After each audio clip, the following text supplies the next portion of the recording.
অসংখ্য কৃতজ্ঞতা শুকরিয়া সেই মহান রাব্বুল আলামিনের, যার অশেষ কৃপায় আমি আজকে ঢাকা বিশ্ববিদ্যালয়ের মতো একটি সুনামধন্য শিক্ষা প্রতিষ্ঠানে চান্স পেয়েছি।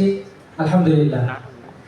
আর আসলে অনেক কথা বলতে ইচ্ছে করছে আপনাদের সামনে, কি করে যে আমার মনের কথাগুলো শেষ করব।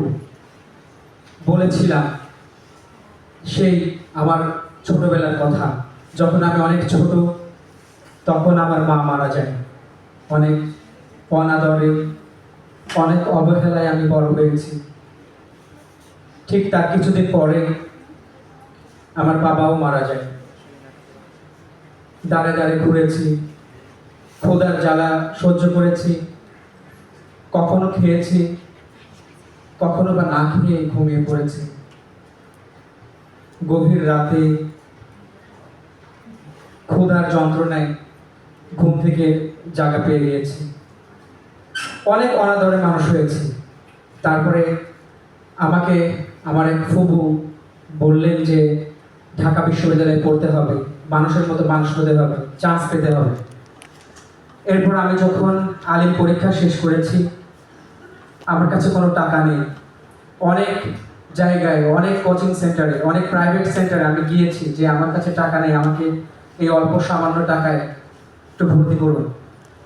আমাকে কেউ ভর্তি করেনি, আমাকে দূর দূর করে তাড়িয়ে দিয়েছে। অবশেষে আমি ফোকাস বিশ্ববিদ্যালয় কোচিং তাদের আশ্রয়ে যাই এবং তাদের কাছে আমার মনের আকুতি বলি। তারা আমাকে তাদের ফোকাসে জায়গা করে দেয় এবং আমি অনেক সাধনা করেছি, অনেক পড়াশোনা করেছি এবং আজকে আমি রাস্তা দিয়ে যখন আসছিলাম তখন দেখলাম বিকল্প কোচিং সেন্টার, এরপরে দেখলাম অমুক কোচিং সেন্টার, তমুক কোচিং সেন্টার। যাদের কাছে আমি গিয়েছিলাম, যারা আমাকে দূর দূর করে তাড়িয়ে দিয়েছিল, তারা দেখছে আমার ছবি প্রকাশ করেছে, অথচ তারা আমাকে ঠাঁই দেয়। আসলে আমি যে ঢাকা বিশ্ববিদ্যালয়ে এই চান্স পেয়েছি এবং এই সাফল্য অর্জন করেছি, এটি এর কৃতিত্ব ফোকাসের। এবং আমি মনে করি ফোকাস মানুষ গড়ার কারিগর।